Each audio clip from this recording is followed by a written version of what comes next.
네, 안녕하세요. 오늘도 한상훈 손해사장님 모시고 이야기 나눠보도록 하겠습니다. 안녕하세요. 한손사 채널을 운영하고 있는 손해사정사 한상훈입니다. 올해도 얼마 안 남아서 그렇죠. 예. 건강검진 미뤄두신 분들이 엄청나게 지금 예약을 하고 진행을 하실 타이밍인 것 같아요. 직장 검진이나 지역 검진 하시는 분들 안 하셨다면 발을 동동 구르고 계실 텐데, 오늘은 어떻게 보면 저희 구독자분들을 위한 헌정 영상이라 할 수 있을 것 같아요. 조금만 내용을 아셔도 1, 20만 원에 끝날 수 있는 보험금을 많게는 몇 천만 원까지 받을 수 있다 보니까 저희 구독자분들이 좀 혜택을 좀 많이 보셨으면 좋겠다라는 내용으로 말씀을 드리는데요. 기본 검진의 플러스로 위나 대장 내시경들을 이제 많이 하세요. 대장 내시경을 하시고 난 다음에 용종을 제거했다, 아니면 양성 종양을 떼냈다, 이런 얘기를 들으시면 보험회사에 청구할 수 있는 게 어떤 게 있을까요? 질병수술비, 대장 양성신생물 그렇게 해서 특정 수술비가 있을 것이고, 내시경비나 이런 수면료 같은 것들은 또 실비 청구가 또 가능하죠. 이제 그러면 작게는 1, 20에서 많게는 1, 200까지도 받으실 수 있는데, 오늘 왜 이렇게 이런 영상을 촬영을 해서 하느냐, 암이나 유사암이나 진단 확정은 해부병리나 임상병리 전문의사 자격증을 가진 자의 현미경적 소견을 가지고 진단을 내리도록 되어 있어요. 쉽게 말해 병리과 의사 소견대로 할 수 있다라는 건데요. 소화기내과 의사 선생님께서 양성종양입니다 하고 종양을 절제하고, 양성종양 절제술, 점막하 박리술 이렇게 수술비를 청구하시고 끝나면 암은 아니니까 양성종양이구나 하고 끝나시는데, 종양을 본 병리학자는 양성이 아니라 제자리암으로 볼 수가 있거든요. 단순 용종, 폴립 같은 경우에는 양성종양이 맞아요. 그런데 병리학적으로 관상선종, 육모상선종, 선종들이 있을 때는 반드시 그 선종의 그레이드를 보셔야 돼요. 이제 그 그레이드가 고등급이 있고 저등급이 있는데, 하이그레이드, 즉 고등급일 때는 제자리암으로 인정할 수가 있어요. 관상선종의 경우에는. 그래서 이 코드가 너무 애매하니까 중앙암등록센터에서 관상선종임에도 불구하고 고등급인 경우에는 제자리암으로 코딩을 하고, 형태분류가 무엇인지 지침을 내린 게 이미 있어요. 그래서 그 지침이 나온 게 한 10년 정도가 됐고, 그 이후에 많은 변화를 거쳤으니 선종인데 고등급 선종의 경우에는 제자리암이다 라고 생각을 하시면 돼요. 근데 소화기내과 선생님들은 암이 아니고, 전통적인 제자리암은 점막 내에 암세포가 발견이 돼야만 제자리암이다, 비치밀성 암이다 라고 얘기를 하시는데, 우리가 가입한 보험에서는 임상의사가 아니라 병리과 의사가 내려주신 소견을 가지고 진단을 내리기로 했으니까 병리학자들이 어떻게 보느냐가 되게 중요하잖아요. 병리학자는 저번에도 제가 말씀드리지만 종양의 형태 분류에 따라서 병리학적 진단을 내려요. 그래서 맨 앞에 형태학이라는 약어에 M이 들어가는 거고요. 그리고 그 종양의 이름이 4개가 들어가고, 4개 뒤에 그 종양의 형태 번호가 들어가는 거예요. 1, 2, 3, 4라는 종양이 있는데, 슬롯이 0이면 양성이에요. 슬롯이 1이면 경계성이에요. 슬롯이 2면 제자리암이고, 슬롯이 3이면 암이에요. 관상선종, 육모상선종, 일반 선종에 고등급 이형성증이 동반된 경우에는 형태분류 슬롯이 2로 규정을 하고 있어요. 임상의사들은 대장에서 무언가를 떼내셨네요? 양성입니다. 왜냐면 선종이니까 양성이잖아요. 양성종양 코드를 주겠죠. 이 영상을 보시는 설계사님들은 날카로운 눈으로 병리학적으로도 양성이 맞아? 라고 체킹을 하셔야죠. 조직검사에서 여러 개 볼 게 아니라 하이그레이드라는 거는 그렇게 어렵지 않으니까 고등급만 보시면 내가 유사암 진단비, 제자리암 진단비, 소외감 진단비 등을 받을 수가 있다 없다가 바로 체킹이 되는 거죠. 당장 전문가를 선임하지 않으셔도 좀 싸워보시고 안 되시면 저희한테 맡겨주시면 되는데, 맡겨주시는 케이스가 2가지예요. 우리가 보험금을 청구하고 서류만 가지고 심사하는 심사가 서면심사고, 그 다음 단계가 현장심사잖아요. 이 고등급 이형성, 그 관상선종에 대한 제자리암 진단비 청구는 어느 단계에서 문제가 될까요? 제일 먼저 문제가 되는 게 청구죠. 진단 코드가 제자리암으로 나왔나요?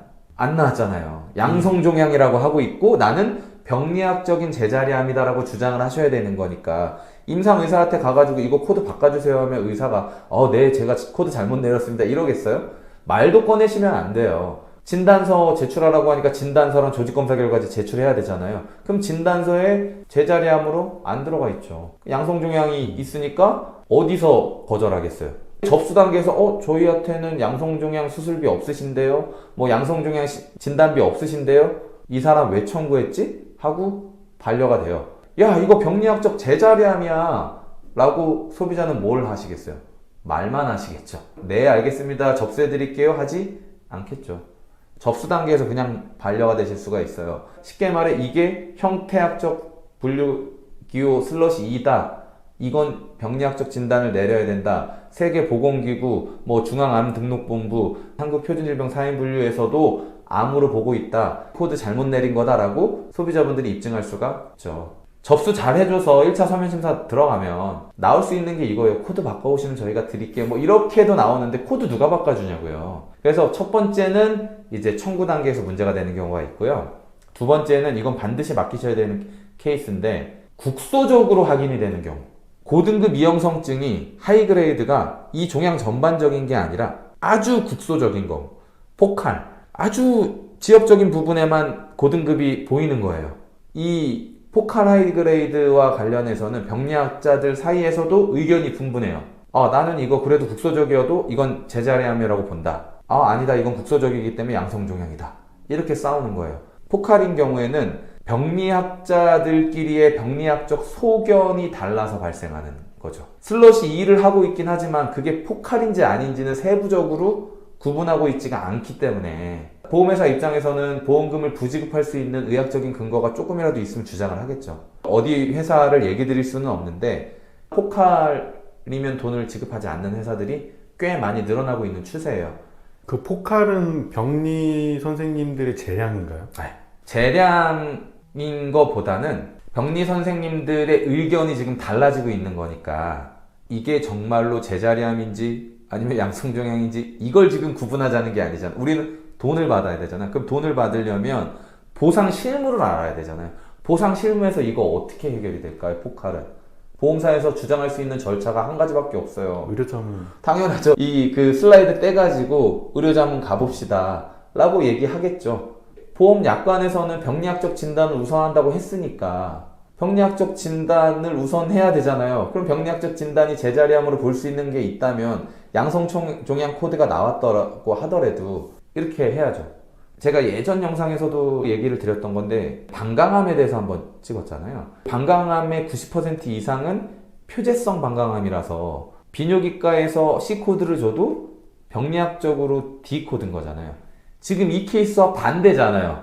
보험회사가 코드를 바꿔오라고 하는 경우들이 종종 있어요. 그러면 코드 바꿔오면 돈을 줍니까? 그러면 돈을 준다.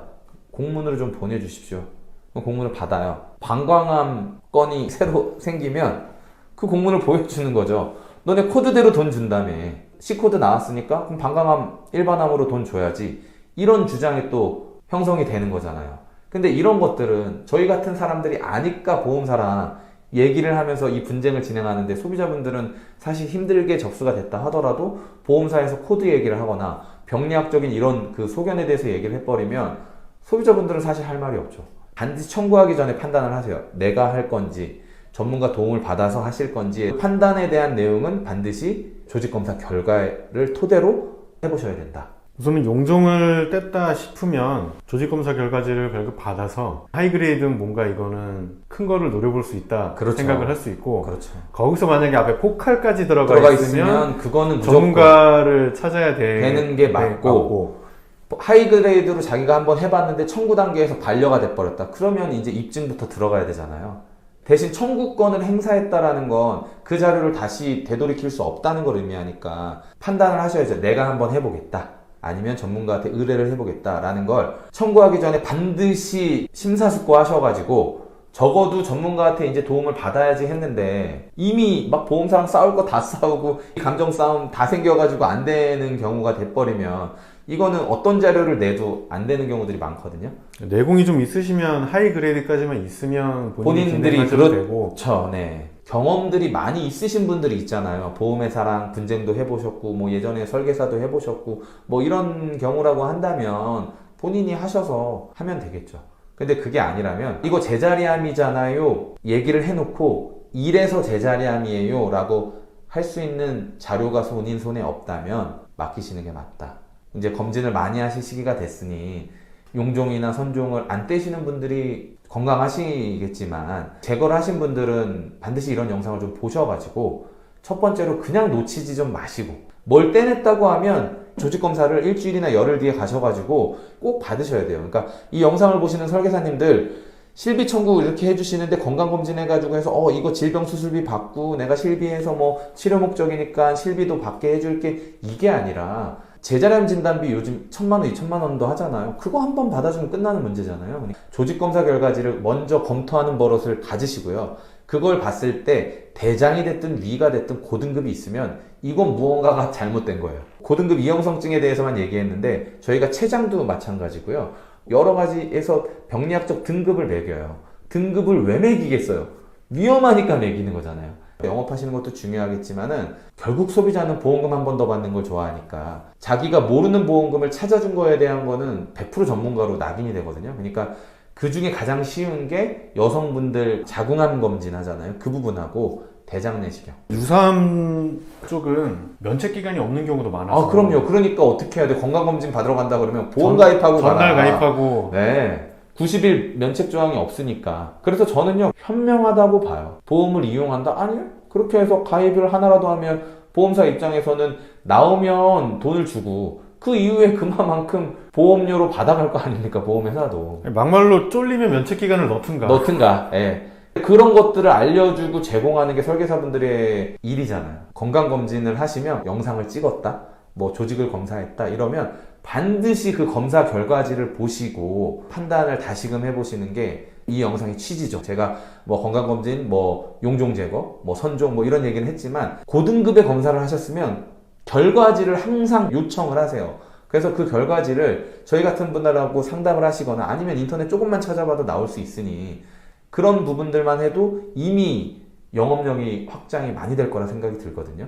10여 년 전부터 그 당시 설계사들한테도 하이그레이드에 대한 내용이 되게 많이 전파가 돼가지고 그때 분들은 웬만하면 들어보신 분들은 되게 많으실 텐데 그러다가 한 5, 6년 전부터인가 보험사들이 대장 용종 수술비를 용종 개수마다 준다는 걸 만들기 시작하더라고요. 용종 뗐다 그러면 빨리 몇 개 뗐는지 계산해가지고 바로 줘버리고 종료시켜서 하이그레이드의 가능성을 막는 거 아닌가 이런 생각도 들기도 그렇죠. 하고. 설계사님들이 더 생각을 못 할 수 있으니까 그 수술비에 함몰될 수가 있으니까. 근데 또 반대로 생각해보면 그런 것들이 또 금액이 클 수도 있어요. 옛날 가입하신 분들이라면 제자리암이 뭐 100만 원, 200만 원밖에 안 하니까 그걸 받고 끝내시는 게 어떻게 보면 나을 수도 있고. 매번 영상마다 얘기 드리지만 청구하기 전에 선검토하는 게 가장 보험 전문가적인 문제고 청구를 어떻게 하는 건지도 저는 매우 중요하다고 보고요. 우선 뭔가를 뗐거나 촬영을 했으면 판독지든 검사 결과지는 무조건 확인은 해보고 그렇죠. 그러면 소비자분들 입장에서 만약에 아니에요. 진짜 양성이에요. 그런데 설계사가 하나라도 더 받게 해주고 검토해 주려고 받아서 이건 진짜 병리학적으로도 양성이야. 이 보험 약관에 보면 임상의사 의견도 중요하지만 병리과 의사 소견이 더 중요해. 그러니까 내가 병리과 검토를 한번 해줄게. 당신은 병리학적으로도 양성이야. 라고 해주면 고객 입장에서도 얼마나 그 신뢰도가 높아질까요?